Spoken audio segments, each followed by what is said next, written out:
Salary कम है और महीने के लास्ट तक होते होते आपके पास पैसों की किल्लत आ जाती है, पैसों की कमी आ जाती है।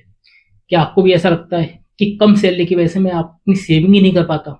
तो ये वीडियो आपके लिए है, क्योंकि मैं इस वीडियो में आपको ये बताऊंगा कि आप कम सैलरी में भी सेविंग कर सकते हैं, इन्वेस्टमेंट भी कर सकते हैं। कैसे कैसे टिप्स होंगे, कैसे आइडियाज होंगे, वही चीज़ मैं इस वीडियो में बताऊंगा ताकि आप कम सैलरी में भी सेविंग अच्छे से कर सकें। तो चलिए शुरू करते हैं आज का ये वीडियो। तो दोस्तों, बजट सिर्फ ज़्यादा कमाने वालों के लिए नहीं, बल्कि लिमिटेड सैलरी वालों के लिए भी होता है, क्योंकि इनके लिए एक एक रुपया बहुत मायने रखता है। अगर ये अपने सैलरी के जो भी इनका इनकम आ रही है उसकी अगर प्लानिंग सही ढंग से नहीं करेंगे तो इनके लिए आगे जाके काफ़ी प्रॉब्लम हो सकती है। तो मैं इस वीडियो में आपको स्टेप बाय स्टेप यही समझाऊंगा कि कैसे बजट बनाना है, कैसे सैलरी को इन्वेस्ट करना है, कैसे आप इनकम कर सकते हैं अपनी। यही सारे डिस्कस हम इस वीडियो में करेंगे, क्योंकि आप अगर अपना बजट बना के नहीं चलेंगे तो कैसे आपको खर्चा मेंटेन करना है, इमरजेंसी फंड कैसे करना है और आगे जाके सेविंग और इन्वेस्टमेंट कैसे करके चलेंगे, वही चीज़ मैं इस वीडियो में डिस्कस करूंगा। तो कम सैलरी में ही बजट कैसे बनाना है, कैसे करना है, ये सारी चीज़ मैं आपको बताऊंगा। तो बने रहिए इस वीडियो में। तो दोस्तों, अगर सैलरी कम हो ना तो सबसे बड़े चैलेंज आते हैं हमारे पास, क्योंकि एक्चुअल में जब सैलरी हमारी कम आती है ना तो हमारे पास जो फिक्स एक्सपेंस होते हैं हमारे, वो भी ज़्यादा होते हैं, क्योंकि हमें रेंट भी देना है, घर का किराया भी दे के चलेंगे, राशन पानी भी है आपका, या कोई ईएमआई वगैरह जारी होती है, ये सारे जो खर्चे जो होते हैं वो सब आपको फिक्स वो तो देने ही है ना। अब सैलरी हमारी फिक्स आ रही है तो फिक्स खर्चा ऑलरेडी हमें देने पड़ेंगे। इससे क्या होता है कि इससे हम कब इमरजेंसी फंड करेंगे, कब हम अपनी सेविंग करेंगे, क्योंकि जब फिक्स खर्चे ही हमारे इतने सारे हो जाते हैं तो हम सेविंग और इन्वेस्टमेंट का हमें जगह ही नहीं बचती। तो वो कैसे करेंगे, कैसे करना है, क्योंकि आपको ऐसे बजटिंग बना के चलना है कि हम ताकि इमरजेंसी फंड भी कलेक्ट कर सकें। क्योंकि अगर आप नहीं करेंगे तो आपके ऊपर क्या होगा कि आज आपको ज़रूरत पड़ी, अब ज़रूरत पड़ने में आप क्या करेंगे, उधार लेंगे, कुछ भी लेंगे, तो कुछ ना कुछ तो आप काम करेंगे। तो अगर आप बजटिंग बना के नहीं चलेंगे, क्योंकि इसको सुधारने का एक ही चीज़ है कि आप अपना बजट बना के चलें। और अगर आप बजट सही तरीके से बनाते हैं, प्लानिंग अच्छी तरीके से करते हैं, अपनी सैलरी कैसे मैनेज करके चलते हैं, तो क्या होगा कि आप इमरजेंसी फंड भी निकाल सकते हैं। और इसके जरिए आपको ये भी हो जाएगा कि आपको कभी अगर मेडिकल इमरजेंसी आती है तो आपको उधार लेने की ज़रूरत नहीं पड़ेगी और आप अच्छे से अपना जीवन व्यतीत कर सकेंगे।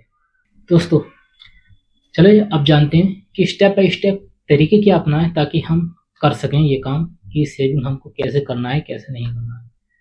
दोस्तों, सेविंग तो आप चालू करेंगे, लेकिन एक्चुअल में क्या है, जब भी आप सेविंग चालू करने बैठते हैं, जब भी कुछ करने बैठते हैं ना, तो आप 1 महीना या 2 महीने के आसपास करते हैं, उसके बाद क्या करते हैं, ड्रॉप डाउन कर देते हैं कि आप रुक जाते हैं कि यार चलो यार अब नहीं होता हमसे, हम करना छोड़ते हैं, कुछ नहीं, क्योंकि आपके खर्चे ही बहुत होते हैं, आपके शौक ही बहुत होते हैं। दोस्तों, सबसे पहले तो आपको खर्चा बंद करने पड़ेंगे। अब खर्चे ऐसा नहीं है कि आप अपना घर का राशन पानी बंद कर दो या कुछ भी बंद कर दो, आपको ऐसा खर्चा कोई बंद नहीं करना। सबसे पहले तो स्टेप बाय स्टेप आपको ये करके चलना है कि जो आपकी इनकम आ रही होगी ना, उस इनकम को आपको नोट करना है। अब इनकम कहीं से भी आ सकती है, रेंट से आ जाए या आपकी सैलरी अगर नॉर्मली आ रही है 10 से 12 हज़ार, तो आप उसको जमा करके रखिएगा। अब सैलरी आपकी जितनी भी आ रही है उस हिसाब से आप क्या करो कि अपनी सारी सैलरी लिखो। इनकम सारी लिखने के बाद क्या हो रहा है, एक्सपेंस आपकी जो भी हो रही है, चाहे वो यूपीआई से करो या फोन पे करो, कोई भी आप एक्सपेंस कर रहे हैं ना, वो एक्सपेंस भी आप नोट करके चलिए। उससे क्या होगा, आपको पता रहेगा कि हाँ यार कौन सा खर्च मैं कर रहा हूँ और कौन सा मुझे मैनेज करके चलना है कि ये खर्च मेरे से ना हो। इसके साथ साथ क्या होगा कि आप डेप्ट बना के चलिए, क्योंकि एक्चुअली क्या होता है कि जब आप कर रहे होते हैं ना, आप सेविंग और इसके बारे में भूल ही जाते हैं। तो आपको सेविंग भी करके चलना है, इन्वेस्टमेंट भी करके चलना है। और जब आप 10% के आसपास, क्योंकि मैं हर वीडियो में आपको यही बताता हूँ कि आपकी इनकम का मिनिमम 10% के आसपास तो सेविंग करके चलना ही है। आप बाकी के खर्चे होते हैं वो तो बाद में कर सकते हैं ना। तो इसमें आप क्या करेंगे, सबसे पहले तो जो सेविंग आपको करनी है, सैलरी आते ही 10% आप सेविंग के लिए निकाल दें, और उसी में से आप चाहें तो छोटा सा अमाउंट, छोटा सा जो करना है वो एसआईपी वगैरह में इन्वेस्ट कर सकते हैं, क्योंकि एसआईपी में आपको अच्छा रिटर्न भी मिलेगा। अब आप उसके बाद क्या करते हैं, इमरजेंसी फंड भी आपको निकालना है, इमरजेंसी फंड भी आप उससे निकाल सकते हैं। फिर लेकिन वेरिएबल और खर्च जो होते हैं ना, उससे आप जरूर बच के रखिए, क्योंकि वेरिएबल खर्च आपके जैसे मूवी देखना होता है और काम भी होता है, ये सारे रेस्टोरेंट वगैरह खाना, ये तो कभी कभार चल जाता है। ऐसा ना हो आप रेगुलर करें या महीने में आप 3-4 बार जाते हैं, तो इसको कम से कम करें, क्योंकि सैलरी अगर आपकी लिमिटेड है तो आपको ये भी लिमिटेड करने पड़ेंगे। इससे क्या होगा, लेकिन आपको जो ज़रूरी खर्च होता है, ऐसा ना हो कि ज़रूरी खर्च भी बंद कर दें, ज़रूरी खर्च भी आपको करना है, क्योंकि रेंट आता है, ईएमआई आती है, सब भी तो आपको पे करनी है, तो ये भी आपको पे करके सोचना है। इसलिए आप कोई भी खर्च करें तो सोच समझ के खर्च करें, और 10% सेविंग भी निकाल के चलें, प्लस इमरजेंसी फंड और एसआईपी में एक छोटा सा अमाउंट जरूर डाल के चलें। फिर लास्ट में आप ये भी रिव्यू चेक कर सकते हैं कि यार मैंने जो पूरे मंथ में खर्च किया है, या मुझे ऐसा खर्च जो था जो मुझे नहीं करना चाहिए था, तो ऐसा तो नहीं है कुछ गलत खर्च हो गया। तो इसके बारे में आप रिव्यू ज़रूर करें। पूरे महीने में अपनी खर्च की सारी डिटेल लिखें, इनकम की डिटेल लिखें, ताकि आपको ये भी पता लगेगा कि ऐसा खर्च था जो मेरे किसी मतलब का नहीं था और मैंने किया। तो नेक्स्ट मंथ आप उस खर्च को कम कर सकते हैं, ताकि आपके धीरे धीरे रेवेन्यू बढ़ना भी चालू हो और आपको सेविंग में इंटरेस्ट आने भी लगेगा। दोस्तों, बात करते हैं प्रैक्टिकल की। सपोज करके मान लीजिए आप कि आपकी सैलरी 20,000 रुपये है। फिक्स खर्च आपके 10,000 किराया हो सकता है, राशन हो सकता है, या ईएमआई वगैरह आपके जो भी खर्च है वो फिक्स खर्च आप जरूर दीजिएगा। सेविंग आपकी 2,000 रुपये के आसपास कर सकते हैं, 10% जो मैंने आपको बताया था। फिर आता है आपका वेरिएबल खर्च, जैसे आप 6,000 रुपये जैसे ट्रैवल, शॉपिंग या फूड वगैरह के लिए यूज कर सकते हैं। फिर आता है आपका इमरजेंसी फंड, मिनिमम 2,000 रुपये आप बना के चलिए। दोस्तों, अगर सैलरी 25,000 है तो आपका फिक्स खर्च हो सकता है 12,000 रुपये के आसपास, जिसमें आपकी सेविंग अगर लेके चलेंगे वो आएगा आपका 3,000 रुपये, और वेरिएबल खर्च जो होता है वो आपका मिनिमम 7,000 के आसपास पहुंचेगा, और इमरजेंसी फंड पहुंचता है 3,000 तक। तो ट्रिक यही है कि कम सैलरी में भी छोटी छोटी सेविंग बड़े फ्यूचर गोल बना सकती है। इसलिए सेविंग आप कोई भी कर रहे हो तो सेविंग आप ध्यान पूर्वक करें, सारा बजट बना के चलें। ये सारी चीज़ आपको करनी पड़ेगी, तभी आप सेविंग में एक्सपर्ट बन पाएंगे, और तभी आप अपना बजट प्लान भी सही ढंग से बना पाएंगे। दोस्तों, अब बात करते हैं कुछ कॉमन मिस्टेक के, जो अक्सर लोग सोचते हैं कि यार हम ना करें लेकिन फिर भी हो जाती है। कि शुरुआत में क्या करते हैं लोग, जोश जोश में स्टार्ट तो कर देते हैं। अब स्टार्ट करने के बाद क्या करते हैं कि यार आज मैं जमा करने बैठता हूँ, 1 महीना किया, 2 महीने किया, उसके बाद क्या करते हैं पोस्टपोन कर देते हैं। और सबसे ज़्यादा मिस्टेक तो ये करते हैं कि लोग क्या करते हैं कि जिसकी सेविंग कम होती है ना, जिसकी सैलरी कम आ रही है, वो क्या करते हैं कि यार ऐसा करें, हमारी तो सैलरी इतनी कम आ रही है, 10,000 आ रहे हैं, 15,000 आ रहे हैं, क्या सेविंग करते फिरेंगे, वो उसको पोस्टपोन करके छोड़ देते हैं।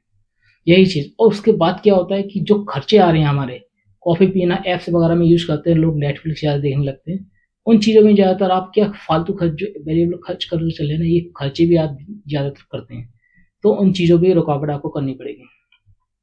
अब इस चीज़ से क्या होगा, आप रुकावट कर रहे हैं, सारी चीज़ करके चल रहे हैं, क्योंकि सबसे बड़ी गलती तो आपकी यही चीज़ हो रही है कि आप जिस चीज़ पे आपको रुकावट करनी है वो चीज़ ना करके आप उन चीज़ों पे रुकावट करना है जो आपको करनी चाहिए। एक्चुअली क्योंकि सेविंग सबसे पहले आदमी क्या कर रहा है कि प्रायोरिटी किसको दे रहा है, वो अपने खर्चों को दे रहा है, वो अपनी सेविंग की प्रायोरिटी नहीं दे रहा है। बट आपको ये करना है कि सबसे पहले अपनी प्रायोरिटी जो देनी है वो सेविंग को देनी है, सेविंग सबसे पहले करनी है। इनकम जब भी आए सबसे पहले 10 से 20% के हिसाब से आप सेविंग निकाल कर रखिए। उसके बाद आपके जितने भी फिक्स खर्चे हैं या फिर आपकी कोई ईएमआई वगैरह कुछ भी है, बाकी के सारे खर्चे आप बाद में देखिए, लेकिन 10% के आसपास सेविंग सबसे पहले आप करके चलिएगा। दोस्तों, इसके बाद क्या करते हैं, इसके बाद साइड इनकम भी आप चाहो तो शुरू कर सकते हैं। अब साइड इनकम कैसे, साइड इनकम में आप कुछ भी कर सकते हैं, जैसे घर बैठे बैठे टिफिन सर्विस का काम डाल लें, या अगर आपको कुछ कंप्यूटर की नॉलेज अच्छी है तो आप ऑनलाइन वर्क भी ढूंढ सकते हैं, क्योंकि इसमें टाइपिंग वर्क भी आपको बहुत मिलते हैं। टाइपिंग में भी आपको घंटे के हिसाब से पैसे दिए जाते हैं। अगर आपको अच्छी नॉलेज है तो आप फ्रीलांसिंग भी कर सकते हैं, तो फ्रीलांसिंग करो, या फिर एसईओ वगैरह अगर जानते हैं आप, एसईओ क्या होता है, सर्च इंजन ऑप्टिमाइजेशन, जो भी आप चाहते हैं। क्योंकि एसईओ करने से डिजिटल मार्केटिंग जो आप चल रहे हैं ना, हर चीज़ में आजकल चल रहा है, चाहे डिजिटल मार्केटिंग ले लो या एसईओ ले लो, कुछ भी ले लो, हर चीज़ में आपको मिलेगी ज़रूर। तो अगर आप वो भी जानते हैं तो इस चीज़ में आप साइड बिजनेस करना शुरू कर सकते हैं, चाहे कोई भी सैलरी पे काम कर रहे हो, इससे आपको अलग से इनकम भी होना चालू हो जाएगी। तो अगर आप साइड इनकम भी करना चाहते हैं तो इससे आप कर सकते हैं, जिससे आपकी इनकम भी इंक्रीज होगी। दोस्तों, सैलरी कम हो या ज़्यादा, फाइनेंशियल डिसिप्लिन ही असली की है। अब आप अगर इसको अच्छी तरीके से सेविंग करके बिल्कुल कंसिस्टेंसी से आप सेविंग करते चले जाएंगे, तो आगे फ्यूचर में जाके आपका फाइनेंशियल जो आपका गोल होगा ना, वो ज़्यादा सबसे ज़्यादा मजबूत होगा। आप एक तरह से ये भी कह सकते हैं कि सैलरी नहीं बल्कि मनी मैनेजमेंट आपको करके रखना है, क्योंकि यही है जो आपको फाइनेंशियल फ्रीडम दे सकता है। दोस्तों, अगर ये वीडियो आपको पसंद आया हो तो लाइक करें, शेयर करें, कमेंट करके बताइएगा कि आपको कौन सा पार्ट सबसे ज़्यादा पसंद आया। मिलते हैं अगली वीडियो में, तब तक के लिए थैंक यू।